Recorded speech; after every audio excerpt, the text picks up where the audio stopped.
تفوقت على المهاجمين في الشوط الاول لما سجل. نعم، متعة اكثر في مجريات الشوط الاول بصوت الزميل عبد الله مبارك الحربي. عبد الله تفضل.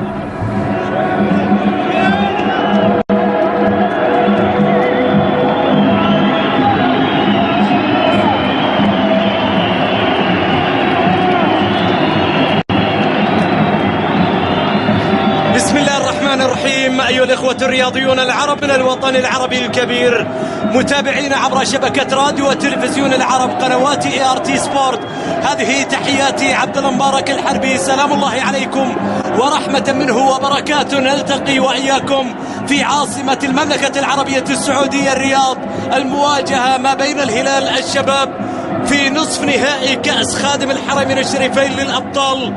في المواجهة الذهاب الهلال الذي يدخل في تشكيلة من جورج ليكنز، هي تشكيلة مستقرة في المباريات الأخيرة الماضية، سواء في المسابقة الآسيوية أو حتى كان من خلال مسابقة الدوري، إلى أن نصل إلى مسابقة كأس خادم الحرمين الشريفين للأبطال. ليكنز الذي وضع اختياراته على القائمة التالية: محمد الدعيع ومحمد نار. لا يحتاج إلى دعوة للحضور إلى هذه المباراة، لكنه فعلا جمهور الهلال لا يحضر. تصويبة في كرة كانت مضادة، في هجمة مضادة بعد هجمة هلالية. الآن الكرة لطارق التايب يعطي كرة إلى خالد عزيز، إلى ميرين رادوي للتصويبة، ترجع إلى نامي، لكن القاضي يطلع كرة ممتازة بعد تصويبة ممتازة من ميرين رادوي. المحاولة لطارق التايب يصلح كرة إلى سول. وليد عبد الله هذه المرة ينجح بالإمساك في الكرة، هذه الكرة اللي صوبها ميرين رادوي، والتصدي من وليد عبد الله. نعم، ما كان ناجح 100% التصدي، على اعتبار أنه رجع كرة داخل منطقة الجزاء. الكرة اللي مارسيلو كاماتشو يصوبها، لكن ترتد وترجع في صالح الشباب. المحاولة الشبابية للسعران، يقطع كورته ياسر القحطاني لطارق التايب في هجوم من الجهة اليسار، يعدي التايب، يمشي في كرة بالجهة اليسرى، ما زال يعدي، حلوة من التايب، يلعب كرة عرضية، مرت من سول إلى كريستيان فلامسون. المحاولة من الجهة اليمين، القاضي يلعب كرة طويلة للشمراني. الشمراني تقدم للكرة بشكل ممتاز، ناصر ذهب إلى الكرة بشكل ممتاز الشمراني، لكن تصويبته مرت إلى خارج أرض الملعب. شوف محاولة الشمراني على الطاير، كرة مرت من ناصر إلى خارج أرض الملعب. أنجل الكرة السعودية ناصر الشمراني، في كرة مرت إلى السعران في الجهة اليمنى، السعران يحاول يعدي لكن كرة تنقطع، مرت إلى صالح الشباب، مستمرة والتصويبة. الله يا لطيف الطف، يا عطيف عطف، يا لطيف الطف، يا عطيف عطف. الله والله صعبة، في كرة صعبة، في كرة صعبة. عطيف شبكها في 90. مش معقولة أبدا، كرة في 90. يا الله، يا لطيف الطف ويا عطيف عطف، في كرة مهما تدرب عليها الدعيع ما يردها لو يجمع سنوات تاريخه. في كرة صعبة جت في 90 تماما، صعبة على محمد الدعيع، يتقدم فيها الشباب 1-0. الشباب الآن يتقدم 1-0. إذا تقريبا شوط المباراة الأول ينقضي لمصلحة الليوث بهدف بدون مقابل للزعيم. الزعيم يتأخر بهدف في صالح الليوث في تصويبة ساحقة من عبد عطيف اللي سجل فيها الهدف الأول في المباراة.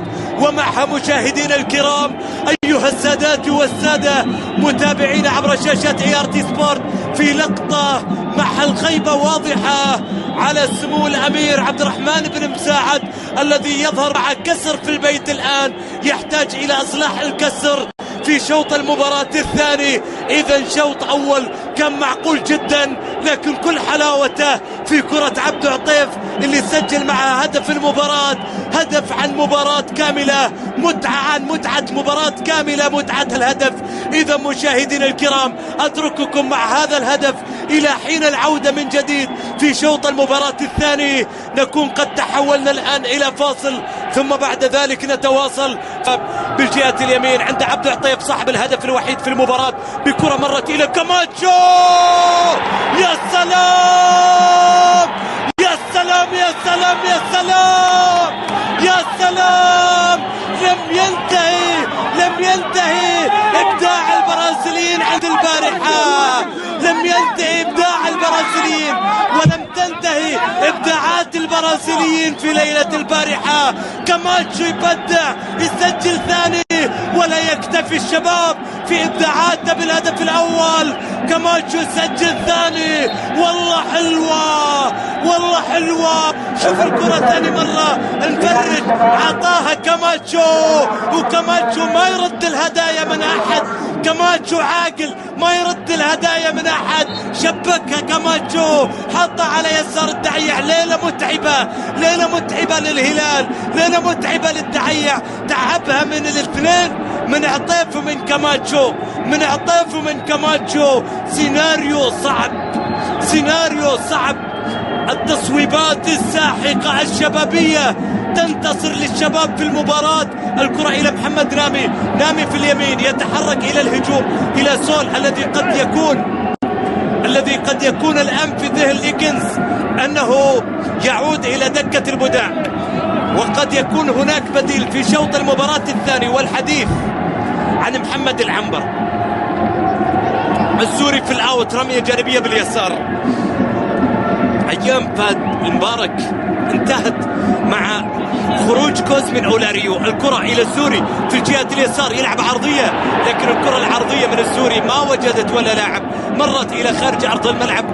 للأوت إلى رمية جانبية، للأوت إلى رمية جانبية.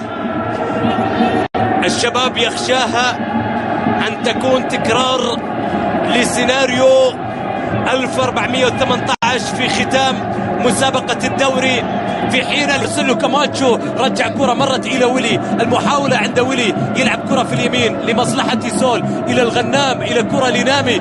نامي في محاولة للسعران بالجهة اليسار، السعران يعدي. يا سلام يا سلام. جول جول، هدف الاطمئنان يجي من السعران الفنان. يا ولد يا لعيب، يا ولد يا لعيب. السعران والله لعيب، والله لعيب.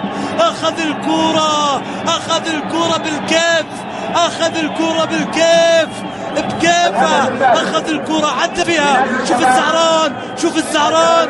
يا سلام يا سلام يا سلام. الله، حتى رادوي سواها فيه، والدعيع ثبته بعد ما صنع ذلك في رادوي.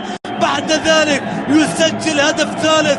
يا سلام يا ولد يا ولد يا سعران، يسجل هدف، يسجل هدف مش معقول، مش معقول. شوف المرور، بعد ذلك يسجل هدف ثالث، هدف ثالث، هدف من صناعة أوروبية يسجل عبد العزيز السعران في مصلحة الشباب. 3 أهداف بدون مقابل.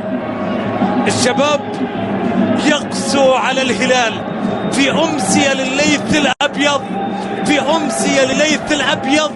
قسوة، قسوة ما بعدها قسوة للليث الأبيض في هذه المباراة. قسوة وبلا رحمة.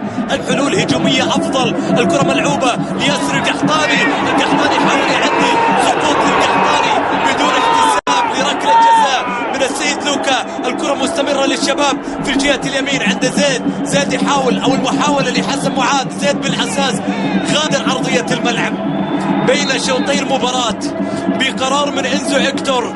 كانت المحاولة لمعاذ الذي غيب في شوط المباراة الثاني، وغيبت الهجمات من عنده في الجهة اليمين لحضور الشهيل في اليسار. الكرة إلى محمد العنبر. وليد عبد الله يظهر متماسك في المباراة، يسيطر على الكرة الماضية، ولقطة ياسر القحطاني اللي اعترض عليها الجهاز الفني الإداري في الفريق الهلالي. هذه كرة القحطاني اللي مرت إلى وليد عبد الله. محمد نامي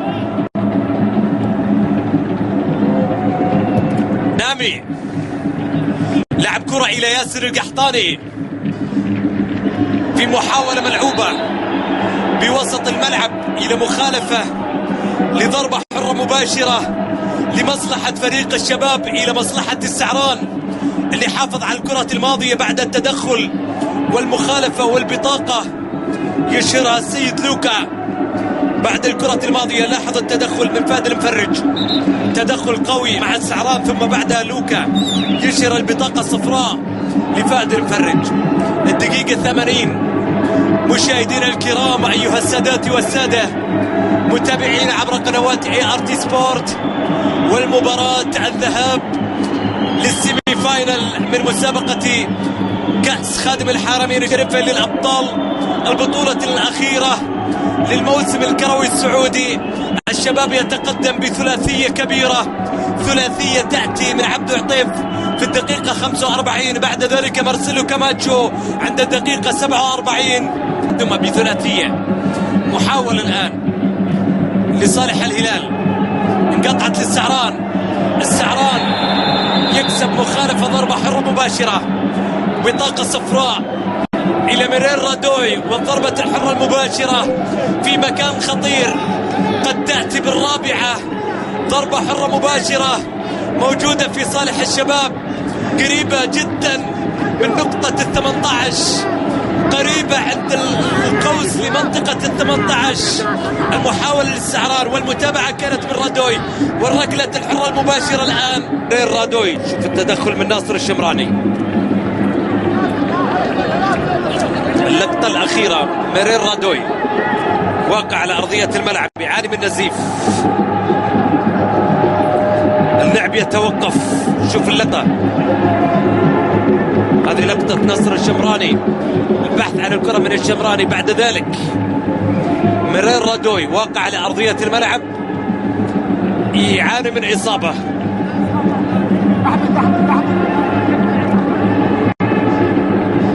إذن رادوي مصاب مع الدقيقة رقم 85. اللقطة أمامك، التدخل لناصر الشمراني في المحاولة الماضية، بحث فيها عن الكرة، بعدها تدخل قوي مع رادوي، ورادوي يقع على أرضية الملعب يعاني من إصابة.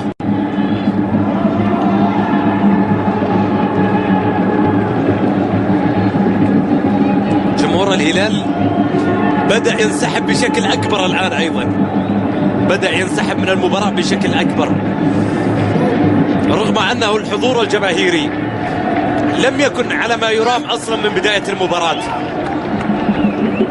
مع ذلك نشهد انسحاب على التوالي مع تقدم الدقائق الذي لا يستطيع إتمام المباراة بهذا الشكل اللي تمر فيه من جمهور الهلال يغادر، والذي يريد أن يكتشف القصة تماما إلى آخر أجزائها يبقى لمتابعة المباراة.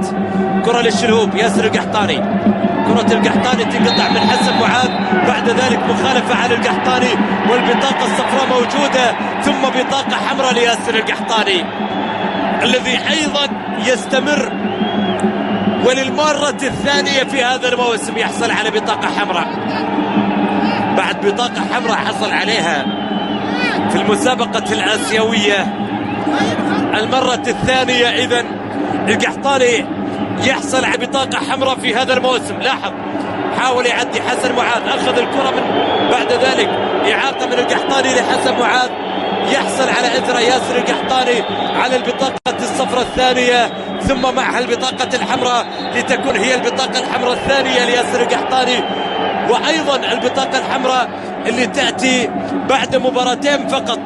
القحطاني يحصل على البطاقة الحمراء. إذن ياسر يغيب عن مباراة الإياب لكأس خادم الحرمين الشريفين للأبطال، وأيضا يغيب عن مباراتين في المسابقة الآسيوية بعد صدور قرار من الاتحاد الآسيوي يوم أمس يمنع عن المشاركة في الجولتين القادمة في البطولة الآسيوية مضاف عليها غرامة 3000 دولار.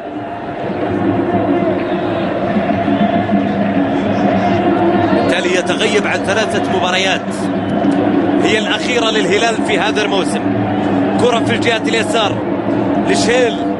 لشيل يصلح كرة للشباب تتصوب، لكن على طول إلى خارج أرض الملعب. تغيير في كرة ثابتة لمصلحة الهلال، ساقطة إلى منطقة الجزاء. محاولة حقيقية للهلال تمر إلى ضربة زاوية. شوف كرة الشلهوب والرأسية من سول والتصدي من وليد إلى ضربة زاوية للهلال. ملعوبة عرضية مرت إلى خارج أرض الملعب، رمية جانبية في الجهة المقابلة. الهلال يريد على الأقل تقليص الفارق لتكون الأمور أسهل في المباراة الثانية، ولو أن الحسابات معقدة على الهلاليين في المباراة القادمة، والشباب تقريبا يخطو خطوات كبيرة جدا إلى المباراة النهائية. بعد ثلاثية من الصعب أن ترد، لا نقول المستحيل بل نتحدث عن صعوبة الموقف للهلال حينما يذهب لمقابلة الشباب في مباراة الإياب، في مباراة على الورق ستكون على ملعب الشباب.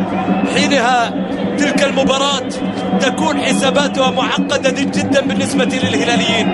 المحاولة إلى الجهة اليمين، سوري يحاول يعدي، كرة تنقطع إلى محاولة ما زالت عند أحمد عطيف يلعب كرة بوسط الملعب. المحاولة لعبده، عبده يتقدم يلعبها إلى فيصل السلطان لليسار إلى عبد العزيز السعران، لكن هذه المرة نجاح من أسامة هوساوي في كرة بالأوت، رمية جانبية لصالح الهلال. المباراة تقريبا انتهت من الهدف الثالث، والشباب حسم أموره تقريبا من الهدف الثالث. من الدقيقة 62 المباراة تنتهي بعد هدف السعران. الآن المتبقي دقيقة واحدة من الوقت المقدر عند الحكم الإيطالي لوكا، والشباب يتفوق ويتقدم بثلاثية. المحاولة عند العنبر، كرة العنبر تنقطع إلى الغنام الذي رفع في يوم من الأيام مسابقة الدوري حينما كان قائد للشباب، ويومها أيضا كان أصغر قائد. هذه كرة للشلهوب، لكن محاولة إلى خارج أرض الملعب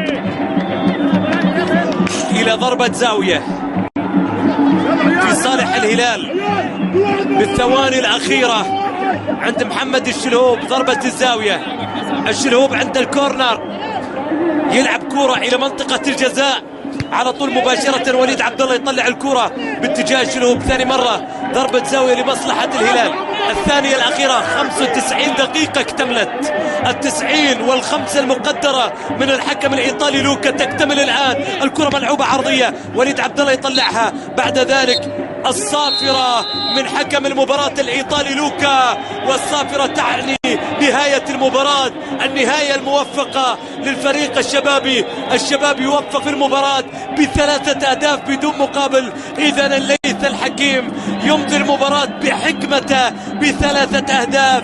إذن حكمة الشباب من قادة للفوز بهذه الأهداف الثلاثة. إذا مشاهدينا الكرام، سيداتي آنساتي سادتي، أيها الإخوة الرياضيون العرب من الوطن العربي الكبير، استمتعنا في مباراة في أول من مايو، مباراة كانت متعتها حاضرة كاملة من الليث الأبيض من الفريق الشبابي. بمشيئة الله تعالى المتعة لا تتوقف عند هذا الحد، تكتمل في كل يوم مع أيام كرة القدم السعودية وعبر شاشات ART سبورت. إلى الملتقى، تحياتي عبد الله مبارك الحربي، السلام عليكم ورحمة الله وبركاته. الآن الميكروفون إليك زميلي بدر رافع. شكرا زميلي عبد الله الحربي. أسامة هوساوي، يعني نتيجة كبيرة، يعني أكثر المتشائمين نقول لم يتوقع هذه النتيجة.